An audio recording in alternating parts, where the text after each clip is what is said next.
मजमा का बाप सऊदी अरब के अंदर हार्ट अटैक होने की वजह से इस दुनिया से रुखसत हो गया।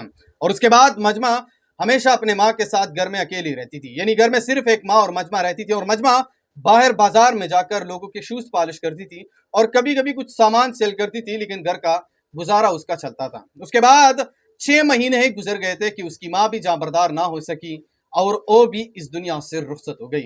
मजमा हमेशा हमेशा के लिए अपने घर के अंदर अकेले रह गई। मजमा का ताल्लुक कहाँ से है ये मैं नहीं बता सकता, क्योंकि वहाँ पे लोगों की इज्जत फिर पामाल होती है। लेकिन तफसीलात बताता हूँ कि उसके बाद मजमा हमेशा हमेशा के लिए अपने अंदर घर के अंदर मतलब अकेली रहती थी। उसके पास कोई भी नहीं होता था और वो घर से सुबह निकल जाती थी, लोगों के शूज़ पॉलिश करती थी, कभी कभी कोई सामान भी सेल करती थी, लेकिन कुछ ना कुछ कमा कर ये अपने घर आती थी और बस अकेले अपने घर के अंदर सोती थी। लेकिन वहाँ पे मेरे एक बंदे से बात हुई, वो कह रहा था कि मेरा ताल्लुक तो किसी और गांव से है, लेकिन वहाँ पे इस मोहल्ले वालों को मैं हैरान हूँ कि ना इनके साथ कोई सोता है, ना इसको अपने घर लेके जाता है कोई।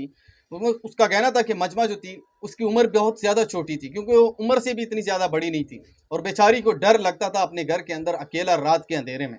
और मुझे इस बात ने बहुत ज़्यादा सताया। एक दिन मजमा बाजार के अंदर एक बेकरी के सामने लोगों के शूज़ पॉलिश कर रही थी कि उसका सामना एक डॉक्टर से होता है। उसकी डॉक्टर का नाम है इम्तियाज़ और उसने मुझे तस्वीर लगाने से मना किया है। इम्तियाज़ नामी डॉक्टर उनके सामने बैठता है और उसे देखता है कि मजमा नामी खूबसूरत बच्ची के चेहरे पे उदासी छाई हुई है, क्योंकि जाहिर सी बात है कि उसका बाप इस दुनिया से रुखसत हो गया, उसकी माँ इस दुनिया से रुखसत हो गई और वो हमेशा हमेशा के लिए अपने घर के अंदर अकेली रहती थी। डर भी लगता था। तो ये जब भी बाजार के अंदर बैठती थी, लोगों के शूज़ पॉलिश करती थी, तो उसके चेहरे पे उदासी साफ नजर आती थी। डॉक्टर इम्तियाज़ ने उसे कहा कि मेरी बच्ची, क्या परेशानी है आपको? उसके बाद ये मजमा तो पहले बात नहीं कर रही थी, लेकिन फिर भी थोड़ी ज़्यादा जब उसने बात शुरू की तो उसने बताया कि मेरा बाप कुछ टाइम पहले सऊदी अरब के अंदर हार्ट अटैक होने की वजह से इस दुनिया से रुखसत हो गया। उसके बाद मेरी माँ भी इसी तरीके से 6 महीने ही गुजर गए थे कि मेरी माँ भी इस दुनिया से रुखसत हो गई। अब मैं अपने घर के अंदर अकेली रहती हूँ, बाकी तो सब कुछ ठीक है, लेकिन रात के अंधेरे में अंकल मुझे बहुत ज़्यादा डर लगता है। उसके बाद डॉक्टर इम्तियाज़ जो था उसका कहना था कि मैं बहुत ज़्यादा खौफ में मुब्तला हो गया कि इस बच्ची का बाप भी इस दुनिया से रुखसत हो गए, इसकी माँ भी इस दुनिया से रुखसत हो गई है और उसके बावजूद भी ये लड़की अपने घर के अंदर अकेली रहती है, कुछ तो है। लेकिन उसके बाद क्या करता है डॉक्टर इम्तियाज़, इस लड़की को उठाता है वहाँ से और अपनी गाड़ी के अंदर बिठाते हैं और उसके बाद उसे कहते हैं कि मुझे अपने घर का बताओ। जैसे ही डॉक्टर इम्तियाज़ उसके घर पहुँचता है और उसके घर के अंदर दाखिल होता है, वीरान सा घर पड़ा हुआ था, और जैसे ही मजमा के कमरे में चला जाता है तो देखता है कि वहाँ पे 3 चारपाई पड़ी हुई थी।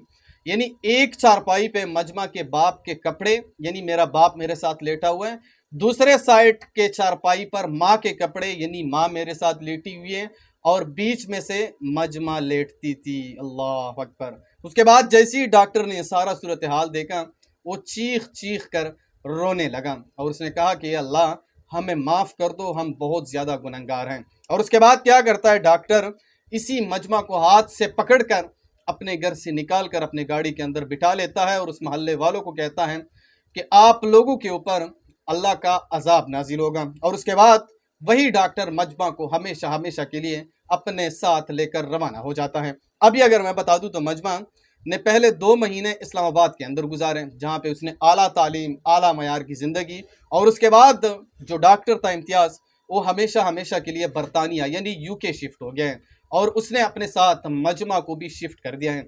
डॉक्टर का कहना है कि खुद भी मेरी 4 बेटियां हैं और एक बेटा है, लेकिन आज के बाद मेरी 5 बेटियां हो गई। और उसका कहना था कि मेरी बीवी जो है वो सबसे ज़्यादा जो देखभाल करती है, सबसे ज़्यादा जो प्यार करती है, वो भी इसी मजमा से करती है, क्योंकि उसका कहना था कि मजमा का बाप नहीं है, माँ नहीं है, और हम इनसे ज़्यादा इसके साथ मोहब्बत करेंगे, इनसे अल्लाह ताला भी राज़ी होगा और इनसे हमारे लिए बाकी भी असबाब जो है वो खोलेंगे। वीडियो बनाने का मकसद यही है कि एक मोहल्ले के अंदर यतीम बच्ची अपने घर के अंदर अकेली सोती हैं और उस मोहल्ले में से कोई ऐसा इंसान नहीं है कि उसकी मदद कर सके, कोई ऐसा इंसान नहीं है कि उसको रात के अंधेरे में अपने पास सुलाता, कोई ऐसा इंसान नहीं था कि इसने इस यतीम बच्ची का हाथ थाम के रखा होता। बहरहाल वो कहते हैं ना, जब आसमानों की तरफ से फैसले आते हैं ना, तो वो फिर कुछ ऐसे होते हैं जिसके बारे में आप सोचते सोचते पड़ जाओगे और समझ नहीं आएगी। मजमा ने क्या सोचा था कि मेरी ज़िंदगी कैसी गुजरेगी, और एकदम से अचानक से उसकी ज़िंदगी ऐसी तब्दील हो गई कि आप भी बिल्कुल हैरान हो जाओगे। कुछ टाइम पहले मजमा बाजार के अंदर शूज़ पॉलिश करती थी और अब अगर जाके देखते हो तो मजमा यूके के अंदर अपनी ज़िंदगी गुजार रही हैं। वहाँ पे वो आला तालीम भी हासिल कर रही हैं और अच्छी खासी यानी बड़े लोगों की ज़िंदगी गुजार रही हैं, क्योंकि जिस तरीके से अल्लाह ताला ने उसकी ज़िंदगी बदल दी, ये भी बिल्कुल आपको हैरान कर देगा। डॉक्टर इम्तियाज़ का कहना है कि इस बच्ची की ज़िम्मेदारी मेरी है और जैसे मेरी 4 बेटियां हैं, इसी तरीके से मजमा भी मेरी अब 5वीं बेटी हैं और मैं उनसे ज़्यादा इसका देखभाल करूँगा, उनसे ज़्यादा इसका ख़्याल रखूँगा और ये मेरी ज़िम्मेदारी है। मैं ही इसकी हर चीज़ को जो है ना फ़ाइल करूँगा, हर चीज़ को आगे लेके जाऊँगा। बहरहाल वीडियो बनाने का मकसद सिर्फ़ एक ही है कि अगर आपको किसी जगह पे इसी तरीके से यतीम नज़र आता है, बेसहारा नज़र आता है, इसका देखभाल करने वाला कोई नहीं होता, तो आपने उसके साथ हाथ बटाना है, क्योंकि अगर आप नहीं करेंगे तो इसका कौन करेगा? फिर ये तो जुल्म है। अगर आप इसके साथ मदद नहीं करेंगे तो फिर तो ये जुल्म है और ये इंतहाई गलत बात है कि पूरे मोहल्ले के अंदर एक यतीम बच्ची घर के अंदर अकेली सोती है डर के मारे, क्योंकि जाहिर सी बात है अभी आप अपने बच्चे को कहो रात के अंधेरे में कि उस जगह पे चले जाओ, आपका बच्चा नहीं जाएगा, डरेगा। लेकिन फिर तो ये मजमा बहुत ज़्यादा छोटी है। बहरहाल ये तफसीलात थी जो कि मैंने आपके साथ शेयर कर दी। आप इसके ऊपर क्या राय रखते हैं कमेंट सेक्शन में आपने मुझे ज़रूर बताना है और इस वीडियो को भी आगे शेयर करो जहाँ पे भी वो खुश रहो। अल्लाह हाफ़िज़।